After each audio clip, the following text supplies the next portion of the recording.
Agora acompanhe comigo Romanos 8, 28 a 30. Olha que coisa gloriosa. Romanos 8, 28, 29 e 30 vai dizer bem assim: louvado é o nome do Senhor.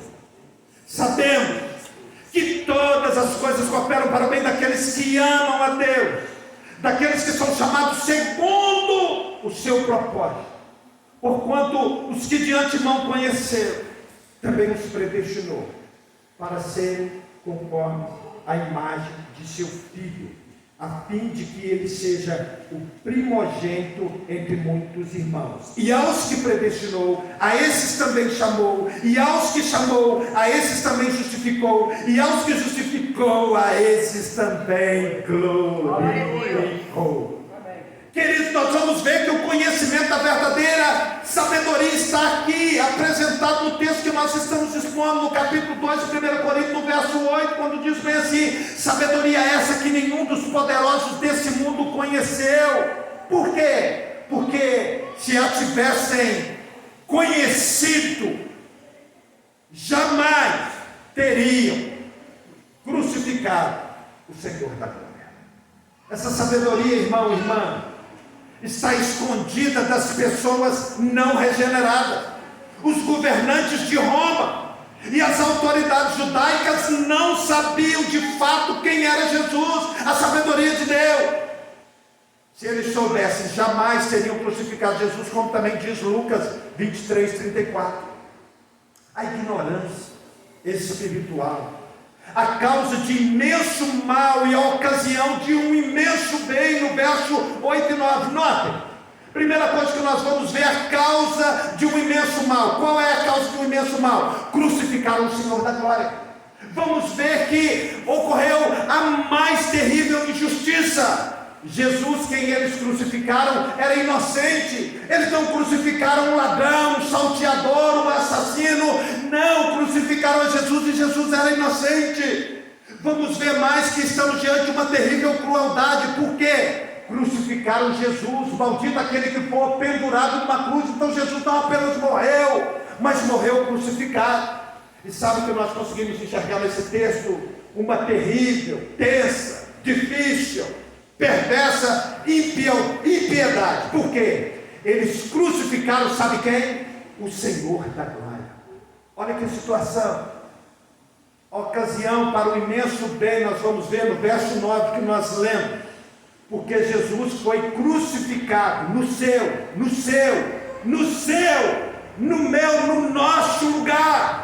Jesus foi crucificado no meu lugar. Deus preparou para nós o que nenhum olho viu, o que nenhum ouvido ouviu. Mas o verso 9, meu irmão, minha irmã, vai falar aqui sobre os dons da verdadeira sabedoria, quando diz que o que a percepção humana não pôde alcançar, no caso de olhos, de ouvidos, de sentimentos, Deus revelou-nos pelo seu Espírito.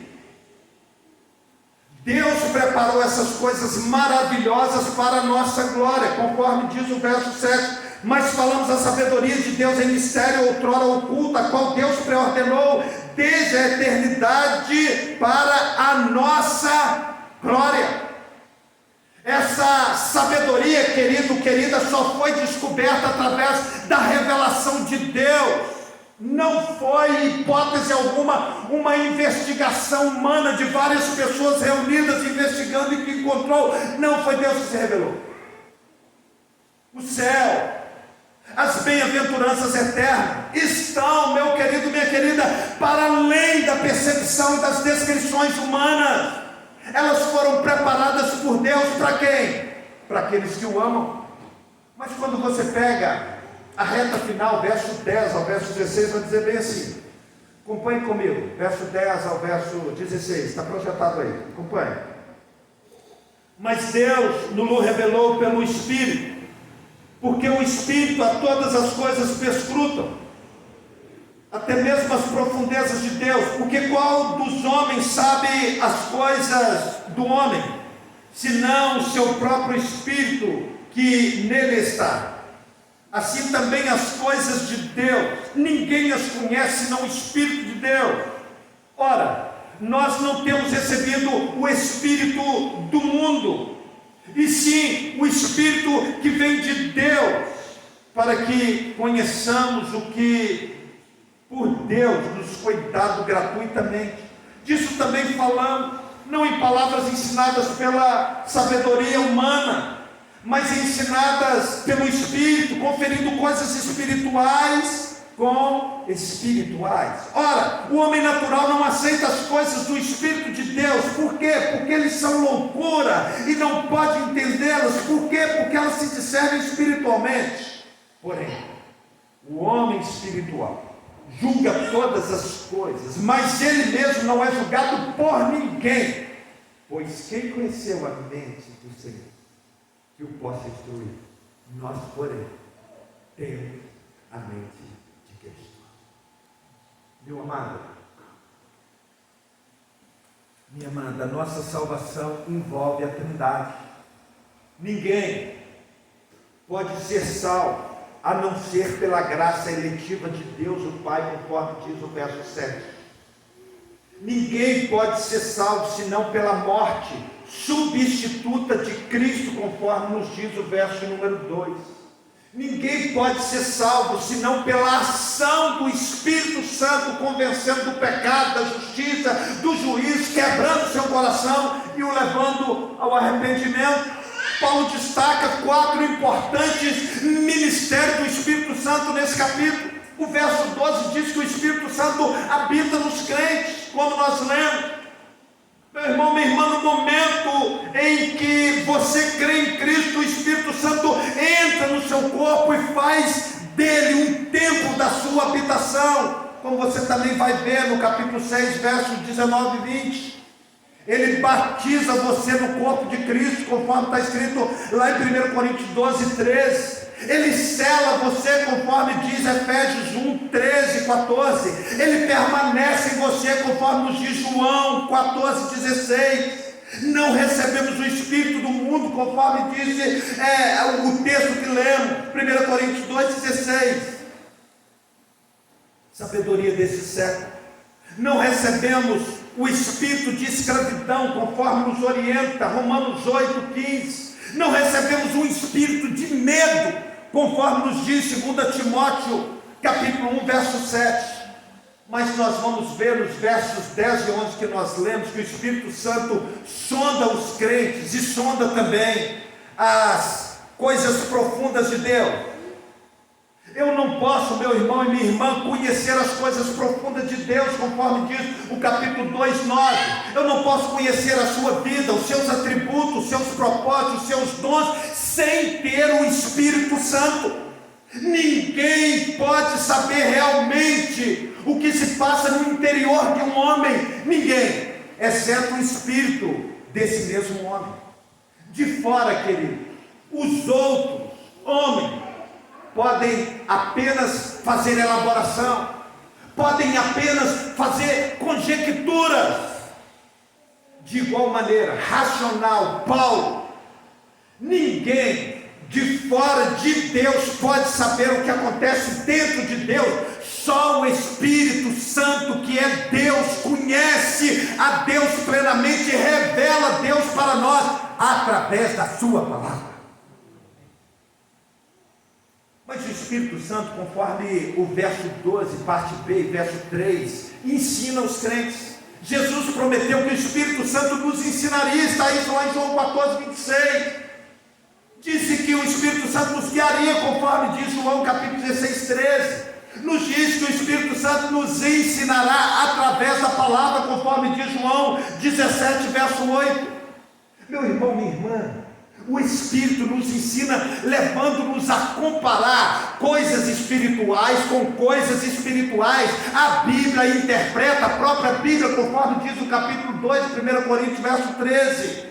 É de suprema importância, meus amados, que os crentes tenham tempo para ler e para meditar na palavra de Deus, para se deparar com algo glorioso e dizer: uau, Deus, que coisa maravilhosa, o Senhor testificaste no meu coração. O Espírito Santo, meu irmão, minha irmã, leva os crentes à maturidade espiritual, conforme lemos do verso 14 ao 16. O não crente não entende com a mente, nem tampouco aceita com a vontade as coisas de Deus. Não entende por quê? Porque elas se discernem espiritualmente e ele não tem o Espírito. Não aceita porque o Evangelho parece loucura para ele. Na verdade, o que o mundo aplaude, o reino de Deus rejeita. O crente julga, ou seja, tem o discernimento de todas as coisas. A vida espiritual, meu irmão, minha irmã, e a sabedoria humana. O homem espiritual entende as coisas do homem e também as coisas de Deus. Ele julga tanto as coisas humanas, como também julga as coisas divinas. Por quê? Como lemos no verso 16, porque ele tem a mente de Cristo, porque ele discerne as coisas de Deus. Rejeitar o Evangelho é rejeitar a sabedoria de Deus, é rejeitar a mente de Cristo. E nós temos a mente de Cristo, pois aceitamos, e não apenas aceitamos, mas proclamamos a sabedoria de Deus, proclamamos a cruz de Cristo. Eu quero caminhar para a conclusão pensando algo glorioso com você. Eu quero concluir chamando a sua atenção para 3 verdades importantes que nós podemos condensar no que nós expomos aqui em 1 Coríntios capítulo 2. A primeira coisa que eu quero dizer é que a mensagem da cruz não é deste mundo. Então, quando você olha para o verso 1 ao verso 6, você vai ver que aqui é como se a Bíblia estivesse aqui fosse o mundo, e a mensagem da cruz é daqui, de cima, não é desse mundo. Mas quando você pega o verso 7, o verso 8, você vai ver que a mensagem da cruz foi ordenada, aqui está o mundo, foi ordenada antes de existir o mundo. Olha só, ela não é do mundo, ela é daqui do céu, e aqui está o mundo, ela foi ordenada antes de existir o mundo. E você quer ver algo mais glorioso? A mensagem da cruz traz para você e para mim, nós que estamos em Cristo Jesus, bênçãos para além do mundo, do verso 9 ao verso 16. Olha que negócio glorioso. A mensagem da cruz é do céu, não é do mundo. Ela foi ordenada antes do mundo, e as bênçãos que nós recebemos na mensagem da cruz vai para além do mundo. Louvado é o nome do Senhor. Que bênção, que coisa gloriosa. É de Deus, é do céu, é a palavra do Senhor sendo ministrada ao seu, ao meu, ao nosso coração. Cabe a nós sabermos dessa bênção gloriosa da mensagem da cruz, e não apenas saber, mas vivê-la, e não apenas vivê-la, mas anunciá-la para a glória do nome do Senhor. Não tenho medo, pois a bênção que recebi vai para além desse mundo. Esse mundo vai passar, mas eu estou conectado na eternidade, porque eu recebi uma bênção da cruz, que veio do céu, não é desse mundo, foi ordenada antes de existir esse mundo, e as bênçãos que ela proporciona para a minha vida vai além desse mundo. Louvado é o nome do Senhor. Curva sua fronte, vamos orar.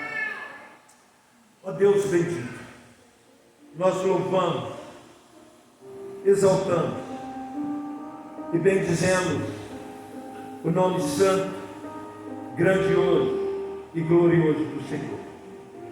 Graças te damos, ó Deus, por essa palavra de consequências eternas, ministrada ao coração de cada um de nós que a ouvimos nesse momento. Deus, pedimos que o Senhor traga, ó Deus, uma reverberação dessa palavra na nossa vida. Mexe conosco de forma prática, dia após dia, que a tua palavra possa, ó Deus, transformar-nos para o louvor da tua glória, impulsionando-nos em direção à própria palavra, em direção ao próprio Senhor, em direção ao próprio reino, em direção à tua vontade. Louvado é o nome do Senhor. Graças te damos por essa vida, ó Deus, que recebeu a palavra do Senhor nesse momento. Gera transformação para a glória do teu nome. Manifesta o teu poder de forma plena, de forma graciosa, de forma absoluta, e exalta e glorifica o teu nome. Nós te louvamos, nós te exaltamos, te bendizemos com gratidão e alegria, Em nome de Jesus. Amém.